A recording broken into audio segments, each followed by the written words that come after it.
नमस्कार, मैं हूं आपके साथ रविंद्र सिंह। एपीएन के लोकप्रिय कानूनी प्रोग्राम लीगल हेल्पलाइन में आपका स्वागत है। इसमें हमारे कानूनी विशेषज्ञ रोजमर्रा की जिंदगी की समस्याओं से जुड़े कानूनी मसलों पर आपकी शंकाओं का समाधान करते हैं। आप भी इस प्रोग्राम के साथ जुड़ सकते हैं और फोन करके कानूनी राय ले सकते हैं। आज हम नेशनल सिक्योरिटी एक्ट या राष्ट्रीय सुरक्षा कानून के बारे में कानूनी जानकारी देंगे। नेशनल सिक्योरिटी एक्ट या राष्ट्रीय सुरक्षा कानून एक ऐसा कानून है जिसके तहत किसी खास खतरे के चलते व्यक्ति को हिरासत में लिया जा सकता है। अगर प्रशासन को लगता है कि किसी शख्स की वजह से देश की सुरक्षा और सद्भाव को खतरा हो सकता है, तो ऐसा होने से पहले ही उस शख्स को रासुका के तहत हिरासत में लिया जा सकता है। इस कानून को 1980 में देश की सुरक्षा के लिए सरकार को ज्यादा अधिकार देने के मकसद से बनाया गया था। इस कानून का इस्तेमाल पुलिस कमिश्नर, डीएम या राज्य सरकार कर सकती है। अगर सरकार को लगे कि कोई व्यक्ति बिना किसी मतलब के देश में रह रहा है और उसे गिरफ्तार किए जाने की जरूरत है, तो उसे भी गिरफ्तार कर सकते हैं। कुल मिलाकर यह कानून किसी भी संदिग्ध व्यक्ति को हिरासत में या गिरफ्तार करने का अधिकार देता है। 1881 में ब्रिटिशर्स ने बंगाल रेगुलेशन 3 नाम का कानून बनाया था। इसमें घटना होने से पहले ही गिरफ्तारी की व्यवस्था थी। फिर 1919 में रॉलेट एक्ट लाया गया। इसमें ट्रायल की व्यवस्था तक नहीं थी, यानी जिसे हिरासत में लिया गया वो अदालत भी नहीं जा सकता था। इसी कानून के विरोध के चलते ही जलियांवाला बाग कांड हुआ था। ये तो थी कुछ बुनियादी जानकारियां जो हमने आपको दी।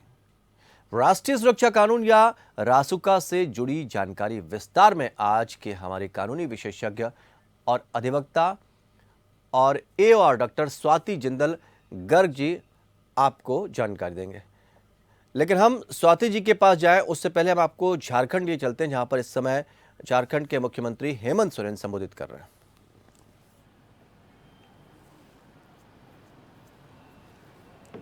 कल दिया आज आ गए, क्या हमारी व्यवस्था नहीं है? आज इस महोत्सव में शरीक होने का आमंत्रण महीने पहले हम लोगों ने तय कर लिया था। हर चीज का एक शिष्टाचार है, हर चीज का एक व्यवहारिक आचरण है। मुझे लगता है कि ये भी ध्यान रहना चाहिए। आज हमारे राज्य में राष्ट्रपति महोदय आ रही हैं। अगर इतना ही संगीन गुनाह है, उनको लगता है। तो हेमंत सोरेन बोल रहे थे यहाँ पर, चूंकि ईडी के केसेस चल रहे हैं, जांच एजेंसी की बात है, वो अपनी बात रख रहे थे। चलते हैं, वापस आते हैं लीगल हेल्पलाइन पर। स्वाति जी हमारे साथ जुड़ी हुई हैं। हम बात कर रहे हैं राष्ट्रीय सुरक्षा कानून की। तो स्वाति जी आपको राष्ट्रीय सुरक्षा कानून या एनएसए से जुड़ी तमाम कानूनी पहलुओं की जानकारी देंगी। अगर आपका कोई सवाल है तो आप फ़ोन करके राय ले सकते हैं। हमारे फ़ोन नंबर हम आपको बता देना चाहते हैं 0120612793 0120612793 पर आप संपर्क कर सकते हैं, बात रख सकते हैं। स्वाति जी से कोई सवाल पूछना चाहे तो आप स्वाति जी से सवाल पूछ सकते हैं। चलिए हम सवाल जवाब के इस सिलसिले को शुरू करते हैं, और आपको ताकि समझ में आ जाए कि राष्ट्रीय सुरक्षा कानून होता क्या है और इससे संबंधित और जो अहम क्वेश्चन होते हैं वो क्या हो सकते हैं।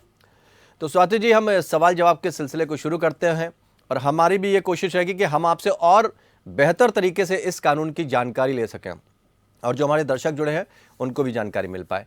सबसे पहला सवाल तो हम आपसे यही जानना चाहेंगे कि एनएसए लाया क्यों गया था, और हो सकता है कुछ जानकारियां हमसे छूट गई हों, उसको बता दीजिए।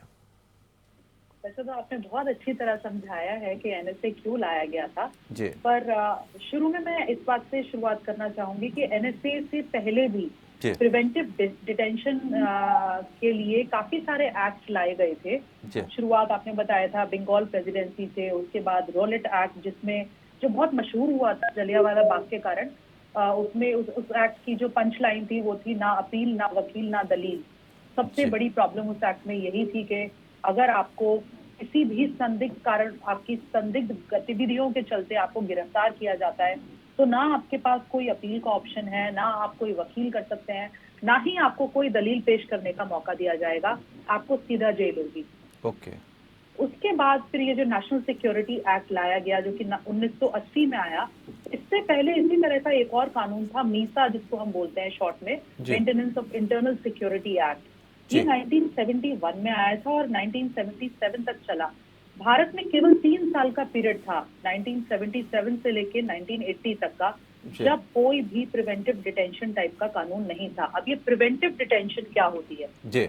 ये एक ऐसी डिटेंशन है जिसमें अगर सरकार को लगता है कि कोई भी व्यक्ति या तो पब्लिक ऑर्डर जी। या नेशनल सिक्योरिटी के का कुछ खराबी कुछ कर सकता है, पब्लिक ऑर्डर को अफेक्ट कर सकता है, नेशनल सिक्योरिटी के अगेंस्ट कोई काम कर सकता है, जी। या कोई ऐसी सप्लाईज या एसेंशियल कमोडिटीज की सप्लाई में रोकथाम कर सकता है, जी।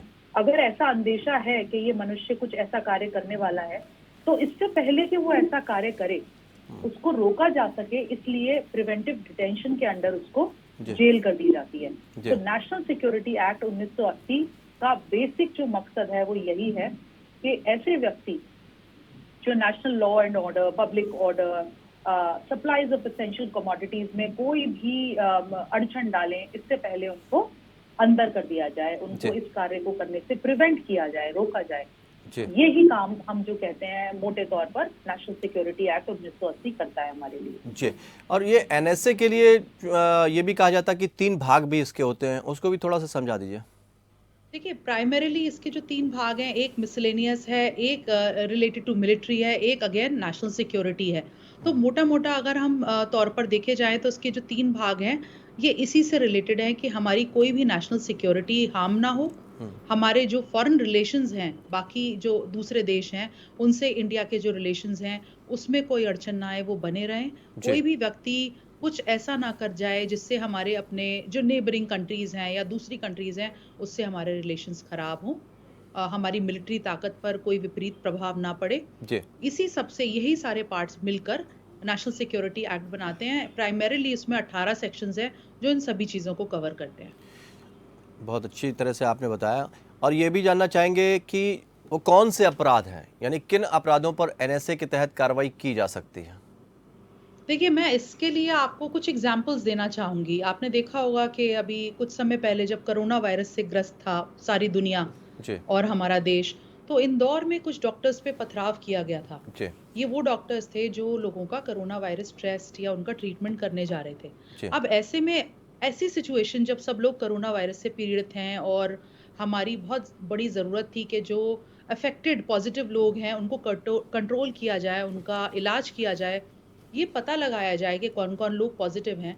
अगर इस सर्विस में कोई रोकथाम मतलब कोई रुकावट डालता है, तो उन लोगों के ऊपर नेशनल सिक्योरिटी एक्ट लागू हुआ था। जी। आपको याद होगा तबलीगी जमात थी जो नर्सेस पे गाज़ियाबाद में नर्सेस और डॉक्टर्स पे अटैक हुआ था। उनको अटैक करती थी, उनसे अपशब्द बोल रही थी, जी। कपड़े उतार कर घूम रहे थे, जी। उनके ऊपर भी एनएसए लगा था। जी। तो कोई भी ऐसा एक्ट जो पब्लिक लॉ एंड ऑर्डर के खिलाफ हो, ओके। लोगों की सुरक्षा को अफेक्ट करे जी। गलत तरीके से, जी। या अगर हम कुछ एसेंशियल कमोडिटीज प्रोवाइड करना चाह रहे हैं बट उसके प्रोविजन में रोकथाम करे, जी। उस चीज में नेशनल सिक्योरिटी एक्ट लागू किया जा सकता है। जी। इसमें सजा का भी प्रावधान है, तो वो सजा के क्या-क्या प्रावधान इसमें होते हैं?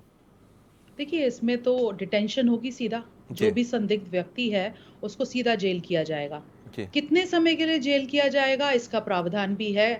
ज़्यादा से ज़्यादा 12 महीने तक उसको जेल प्रिवेंटिव डिटेंशन में डाला जा सकता है। और अगर ये लगता है कि अभी भी ये रिस्क है कि वो बाहर आके कुछ ऐसे कार्य करेगा या जी। कुछ ऐसी गतिविधियों में शामिल होगा जी। जिससे देश की सिक्योरिटी को, या जैसे मैंने आपसे ठीक कहा है। कि स्वाति जी, commodities थोड़ा सा के रोकना supply- चाहेंगे। संतोष गुप्ता एक दर्शक जुड़ गए हमारे साथ, वो आपसे सवाल कुछ पूछना चाहते हैं। संतोष जी, स्वागत है आपका। आप स्वाति जी से सवाल पूछ लीजिए और फोन मत काटिएगा, ताकि अगर स्वाति जी आपसे कुछ पूछना चाहें तो वो आपसे पूछ सके। सवाल पूछिए। आप जिस व्यक्ति संतोष जी, आवाज आ रही है आप तक? चलिए स्वाति जी, संपर्क टूट गया। आप अपनी बात पूरी कर लीजिए, आगे बढ़ाते फिर। कुछ पूछना चाह रहे हैं 12 महीने संतोष? तक, हाँ, हाँ, उनका हाँ, संपर्क मैं टूट गया। एक मिनट के लिए मैं ही भूल गई कि मैं क्या कह रही थी। 12 महीने तक जेल होगी। पर हाँ, अगर ऐसा सजा लगता के है कि प्रावधान पे ये बात कर रहे थे। या जी। अगर ऐसा लगता है कि ये व्यक्ति बाहर आके दोबारा इन्हीं गतिविधियों में लिप्त रहेगा, तो जी। ये समय बढ़ाया भी जा सकता है। जी। अच्छा, हर सजा जब किसी को होती है तो उसमें बेल का भी प्रावधान होता है, तो क्या एनएसए में बेल के प्रावधान होते हैं, और अगर होते हैं तो क्या है? देखिए, एनएसए को सबसे खतरनाक एक्ट जिसे कहते हैं ना, वो इसीलिए कहते हैं कि वही जो रोलेट एक्ट में था, जी। ना अपील, ना दलील, ना वकील। जी। तो इसमें भी बेल का कोई प्रोविजन नहीं है। ओके। इसमें एनएसए में एक एडवाइजरी बोर्ड गठित करती है स्टेट या सेंट्रल गवर्नमेंट, और ये बोर्ड 3 लोगों का बोर्ड होता है, जिसका चेयरमैन या तो सिटिंग हाई कोर्ट जज रहेंगे या एक रिटायर्ड हाई कोर्ट जज रहेंगे, और जो बाकी 2 मेंबर्स भी हैं इस बोर्ड के, वो भी वही लोग होते हैं जो या तो हाई कोर्ट के जज रह चुके हों या क्वालिफाइड हों हाई कोर्ट के जज बनने के लिए। तो उसी एडवाइजरी बोर्ड के सामने अगर कोई रिप्रेजेंटेशन ऐसा व्यक्ति दे तो दे, और फिर फाइनल डिसीजन वो उसी एडवाइजरी बोर्ड का होगा कि उस व्यक्ति को अंदर रखा जाए या छोड़ दिया जाए। लेकिन बेल का कोई ऐसा सच प्रावधान नहीं है, ना ही अच्छा, एक और ज़रूरी बात ये है कि इस एडवाइजरी बोर्ड के सामने प्रस्तुत होने के लिए भी ऐसा व्यक्ति जो कि अभियुक्त है, अक्यूज्ड है, जी। उसको ये अलाउड नहीं है कि वो किसी भी वकील की सेवाओं का यूज़ कर सके। Okay. He cannot be represented by a legal counsel. जी। और ये भी हम थोड़ा आपसे जानना चाहेंगे, क्योंकि जितनी भी जानकारियाँ आप ठीक वैसे ही दे रहे हैं जैसे एक प्रोफेसर अपने स्टूडेंट को पढ़ा रहा होता है, तो जो चीज़ें हैं बहुत अच्छे से मिल रही हैं। हमारे दर्शक भी इस बात को समझ रहे होंगे बहुत आसानी से, और बहुत अच्छे शब्दों में, आसान शब्दों में आप एनएसए को समझाने की कोशिश कर रही हैं। सौदर जी, हम ये भी जानना चाहेंगे कि कौन है जो एनएसए को लागू कर सकता है? देखिए, एज पर द एक्ट 2 लोगों को पावर है, या तो डिस्ट्रिक्ट मजिस्ट्रेट या जी। Commissioner of police, depending upon their jurisdiction. Cities में कमिश्नर ऑफ पुलिस होते हैं, डिस्ट्रिक्ट में डिस्ट्रिक्ट मजिस्ट्रेट्स होते हैं। यही लोग, ये 2 लोग हैं जिनके पास पावर है कि वो एनएसए को इन्वोक कर सके। जी। एक बार अगर किसी व्यक्ति के खिलाफ एनएसए इन्वोक हो गया, तो एक मोटा-मोटी 12 दिन का समय होता है जिसके अंदर स्टेट अथॉरिटीज से उसके ऊपर एनएसए लागू करने की जिसे कहते हैं रजामंदी, जी। अप्रूवल लेनी पड़ती है। और बट जो initial power to invoke NSA act, national security act on a person, is with district magistrate या कमिश्नर ऑफ पुलिस। जी। और एनएसए के खिलाफ क्या अपील भी की जाती है? अगर की जाती है तो कैसे की जाती है, और किस कोर्ट में अपील की जा सकती है? जैसे मैंने कहा, एनएसए के खिलाफ कोई ऐसा अपील का प्रोविजन नहीं है, पर अगर आपको एनएसए में धर लिया गया है, जिसे कॉमन टर्म्स में हम कहते हैं, तो आप सिर्फ एक रिप्रेजेंटेशन कर सकते हैं एडवाइजरी बोर्ड के सामने। ये एडवाइजरी बोर्ड है, ये 3 लोगों से बनता है, जिसके चेयरपर्सन एक सिटिंग या रिटायर्ड हाई कोर्ट जज होते हैं। बाकी दोनों पर्सन्स वो होते हैं जो या तो हाई कोर्ट के जज हों या रह चुके हों, या फिर qualified to be a high court जज हों। तो इन 3 लोगों के सामने आपकी वो रिप्रेजेंटेशन, चाहे आप उसे अपील मान लें, जी। और फिर फाइनल जो वर्डिक्ट ये एडवाइजरी बोर्ड देगा, उसी के मुताबिक फिर आपका जो पीरियड ऑफ डिटेंशन है वो डिसाइड होता है। जी। और जो व्यक्ति गिरफ्तार होता है अगर इसमें एनएसए में, तो उसके जो संवैधानिक अधिकारों की जब बात आती है, तो संवैधानिक अधिकारों का होता क्या है? क्योंकि हर कोई देखिए, ये कहता है कि कम से कम हमारे पास हमारे संवैधानिक अधिकार तो होने ही चाहिए। देखिए, संविधान ने हम सभी को बहुत सारे अधिकार दिए हैं, जिसे हम मौलिक अधिकार, फंडामेंटल राइट्स अपनी कहते हैं।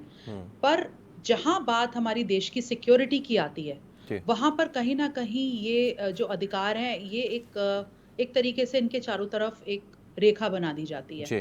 तो जहां एनएसए का सवाल है, देखिए, हमारा एक मौलिक अधिकार है to be represented by a legal council, right to legal aid. इसको आर्टिकल 21 में हमें दिया गया है। बट साथ ही साथ संविधान में आर्टिकल 22 भी है, जो ये कहता है कि प्रिवेंटिव डिटेंशन का लॉ जी। ऐसी स्थिति में लागू किया जा सकता है जब हमारी देश की सुरक्षा को या जो एसेंशियल कमोडिटीज है उनकी सप्लाई को कोई एक गलत तरीके से अफेक्ट करने की कोशिश करे। तो जी। ऐसे में जो हमारी फंडामेंटल राइट्स हैं वो इफेक्ट हो जाते हैं। इसीलिए ये जो एक्ट है, इसके अंडर हमको ना तो कोई लीगल एड मिल सकता है।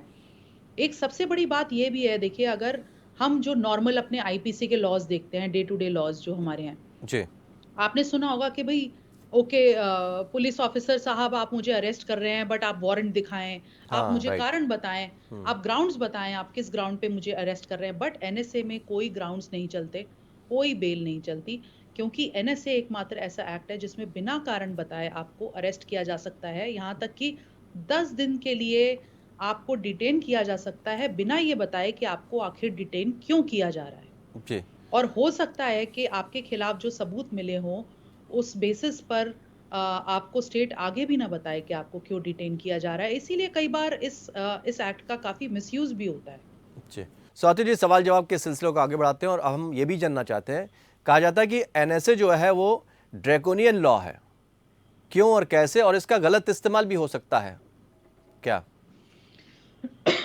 देखिए, अगर हमने स्टार्टिंग में प्रोग्राम की शुरुआत में ही ये बात करी थी जी। कि जो रॉलेट एक्ट हुआ, हम्म। रॉलेट एक्ट 1919 में हुआ था, तो करीबन 100 साल पहले। जी। उस टाइम इसके खिलाफ बहुत कड़ा प्रदर्शन हुआ था जलियांवाला बाग में, जिसका रिजल्ट क्या हुआ ये सभी हम लोग जानते हैं। जी। उस टाइम रॉलेट एक्ट के लिए इसलिए इतना बड़ा इसके खिलाफ आवाज उठाई गई थी कि भाई ये कैसा एक्ट है, ना अपील, ना वकील, ना दलील। जी। एक इंसान की जो मौलिक हक हैं उसको उनसे वंचित किया जा रहा है। अगर आप मुझे किसी भी मामले में उठाकर अंदर कर रहे हैं, जी। तो मुझे इस बात को जानने का हक है कि आपने मुझे अंदर क्यों किया, क्या कारण है। अगर आपने मुझे अंदर कर भी दिया तो मुझे अपना पक्ष रखने का पूरा हक है। अगर मैं अपना पक्ष रखता हूं और आप उससे वाकिफ नहीं होते हैं, तो मुझे एक अपील का भी हक है। जी। बट ये जो एनएसए है, जिसे हम रासुका कहते हैं, 1980 का एक्ट, जी। ये इन सभी प्रोविजंस को एक अभियुक्त को, एक अक्यूज्ड को नहीं देता है। जी। ना तो उसे एक कारण बताया जाता है उसको अरेस्ट करने के समय, ना ही उसको अपनी बात रखने का कोई जरिया दिया जाता है, यहाँ तक कि उसको वकील का भी प्रोविजन नहीं मिलता है। जी। इसीलिए इस एक्ट को ड्रैकोनियन कहते हैं। जी। सुप्रीम कोर्ट ने भी एक टिप्पणी करी है इसको लेकर, तो सुप्रीम कोर्ट ने एनएसए के इस्तेमाल पर क्या कहा है? देखिए, काफी सारे ऐसे मामले आए थे। मैं इन सारे मामलों को सुप्रीम कोर्ट की टिप्पणी से कनेक्ट नहीं कर रही, जी। बट मैं आपको एक ऐसे एग्जाम्पल्स बता रही हूँ जब इसका गलत तरीके से कहा जाता है कि उपयोग किया गया। जी। जैसे अभी यूपी गवर्नमेंट में एक काउ स्लॉटर का मामला आया था, जिसमें एनएसए को इन्वोक किया गया। जी। साथ ही साथ एक जर्नलिस्ट था मणिपुर में, जिसने कुछ ऐसी पोस्ट डाली थी जो कि वहां के सिटिंग सीएम के खिलाफ थी, जी। फेसबुक पर। जी। उसके खिलाफ उसको 1 साल तक अंदर रखा गया था एनएसए इन्वोक करके। जी। तो ये सारी चीजें देखते हुए, प्लस कुछ और चीजें भी थी, ऐसे में सुप्रीम कोर्ट ने यही कहा है कि ये जो एक्ट है इसको बहुत ध्यान से उपयोग में लाया जाएगा। जो भी प्रोसीजरल एस्पेक्ट्स हैं उसको नजरअंदाज नहीं किया जाएगा, और इसको इस तरीके से ना यूज किया जाए कि एक इसको over reaching power, extra judicial power state अपनी बना के इसका मिसयूज ना करे। ये डायरेक्शंस दिए गए थे सुप्रीम कोर्ट द्वारा सभी राज्य और केंद्र सरकार को। तो अगर थोड़ा सा हम अलग हटके भी सवाल कर लें कि अगर इसका राजनीतिक रूप से कोई गलत इस्तेमाल करता है, तो उसके खिलाफ भी कोई प्रावधान है कार्रवाई करने का? देखिए, प्रावधान यही है, तो अगर हम मोटे तौर पर देखें तो 2 प्रावधान है। एक प्रावधान तो हमको एक्ट में मिलता है, और वो जैसे मैंने आपको बताया, एडवाइजरी बोर्ड, जिसमें जी। 3 मेंबर होंगे, उनके सामने आप अपनी रिप्रेजेंटेशन रखेंगे और ये बताने की कोशिश करेंगे कि क्यों आप इस एक्ट के अंदर आपको अरेस्ट नहीं किया जा सकता।